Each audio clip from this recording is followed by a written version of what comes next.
आगे की रणनीति हमारी यही है कि क्षेत्र में और समाज में सेवा के साथ साथ रोजगार पे हमारा पूरा फोकस है कि गांव की जो महिलाएं हैं, जो हमारी बहनें हैं, जो हमसे जुड़ी हुई हैं, उनको हम कैसे अधिक से अधिक रोजगार दे पाएँ।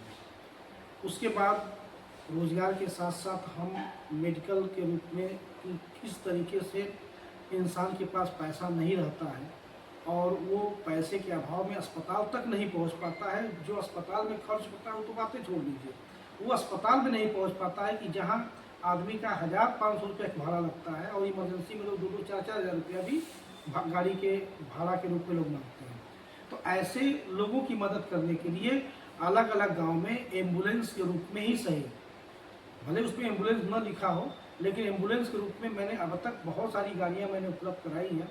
आगे भी हम उपलब्ध कराएंगे। मेरा सपना है कि पूरे उत्तर प्रदेश के हर ग्राम सभा में एक एक 4 पहिया गाड़ी ऐसी हो जिसमें उनके परिवार के लोगों को चाहे डिलीवरी हो, चाहे ऑपरेशन हो, चाहे कोई बीमारी हो, चाहे घटना दुर्घटना हो, उनको निःशुल्क हम अस्पताल समय पर पहुँचा सके ताकि लोगों की जान बच सके। हम लेकर के बहुत जल्द अब आ रहे हैं क्योंकि शिक्षा को लेकर के भी हमारी सोच तेजी के साथ आगे चल रही है। देखिए, मैं पढ़ा लिखा नहीं हूँ, मैं तो कक्षा 8 पास हूँ, हाँ, लेकिन बच्चों को मैंने अच्छी शिक्षा दिया है।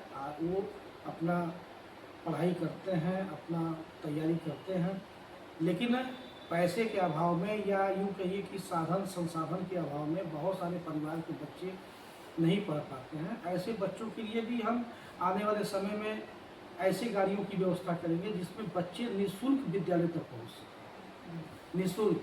कभी कभी होता क्या कि बच्चों को स्कूल तक जाना है, सरकार योजनाओं के साथ उनको बुलाती है, उनको ड्रेस देती है, उनको कापी किताब देती है, उनको कलम देती है और साथ में उनको खाने की भी व्यवस्था देती है, भोजन की व्यवस्था देती है। सरकार इसलिए देती है कि बच्चे उसी लालच में विद्यालय तक पहुँचे और वो शिक्षित हों, समाज में काम करने लायक, चलने लायक, उठने बैठने लायक बने।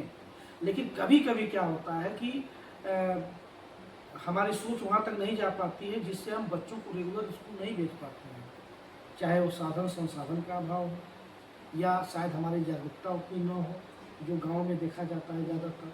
तो हम गांव के अंदर भी ऐसे वाहन की व्यवस्था कराएंगे जिससे बच्चों को निःशुल्क विद्यालय तक पहुंचाया जाए। शहरों में तो बहुत सारे लोग हैं, शहरों में तो लोगों की अच्छी कमाई है, गांव के विकास पे कोई काम बात नहीं करता है। नहीं, गांव की विकास की बात तो करते हैं, ऐसा नहीं कि नहीं करते हैं, पर यह है कि शहरों में सारी सुविधाएं उपलब्ध रहती हैं, शहरों में जागरूक लोग रहते हैं, गांव में थोड़ा कम रहते हैं, शहरों के मुकाबले कम रहते हैं। अच्छा, अगर आपके विचार की बात करें तो बड़े सादगी और कुछ मिजाज टाइप के, और कई बार हमने आपको देखा है कि रील वगैरह बनाते हुए, तो रील्स बनाने का भी शौक है क्या? अरे तो रील में होता रहता है। तो कहने का मतलब ये कि अगर इंसान की मस्ती खत्म हो जाएगी तो उसकी हस्ती खत्म हो जाएगी। तो इंसान की मस्ती जब तक जिंदा है तब तक उसकी हस्ती जिंदा है। इंसान को खुश रहना चाहिए और इंसान के सर पे दुख, तकलीफ, संघर्ष आता जाता रहता है, लेकिन इंसान को हमेशा खुश दिल ला करके एक दूसरे का साथ देना चाहिए। बातें आपसे आज देखा है तो बहुत खास दिन है, महिला दिवस से आपको पता ही है, तो इस महिला दिवस पे आप कुछ कहना चाहेंगे महिलाओं को? मैं बिल्कुल कहना चाहूँगा आपके इस चैनल के माध्यम से, आपके माध्यम से और आपके जो कैमरामैन साहब हैं इनके माध्यम से पूरे देश में, पूरे प्रदेश में नहीं, पूरे देश में भी नहीं, मैं पूरे विश्व के सभी महिलाओं को बहुत बहुत बधाई देना चाहता हूँ इस महिला दिवस के अवसर पे कि आप अपने जीवन में आगे बढ़ें। और चुनौतियाँ बहुत सारी आती हैं महिलाओं के लिए, ऐसा नहीं कि मेरे घर में मेरी महिलाओं के, मेरे घर में जो मेरे परिवार में जो महिला हैं उनके लिए चुनौती नहीं है। देखिए, मेरे जीवन को बचाने में सबसे बड़ा योगदान किसी का है तो एक महिला का है। अगर मैं एक गलत जो मेरा वो आदत पड़ गया था शराब पीने की, मैं अपने जीवन में इतना शराब पिया हूँ कि उतना शराब कोई और पी लो तो शायद मर जाएगा, मैं भी तो मर ही गया था। मेरा शराब पीना क्यों स्टार्ट? जब जीवन में निराशा, नहीं, वो निराशा आने लगी, जब 3 बार चिल्लूपाली जनता ने मेरी पत्नी को चुनाव हराया, अच्छा, उसके बाद मैं गम में शराब पीता चला गया। हाँ। वो तो अलग बात है कि मैं जीत गया तो थोड़ा कम हो गया, लेकिन जो गम 3-3 बार चिल्लूपाली जनता ने दिया, उसे बहुत प्यार करती है चिल्लूपाली जनता मुझसे, पर वोट नहीं देती है। उससे नोट मांग लूंगा ना तो अपने पॉकेट का सारा नोट दे सकती है, पर वो मुझे वोट नहीं दे सकती है, कारण चाहे जो भी हो।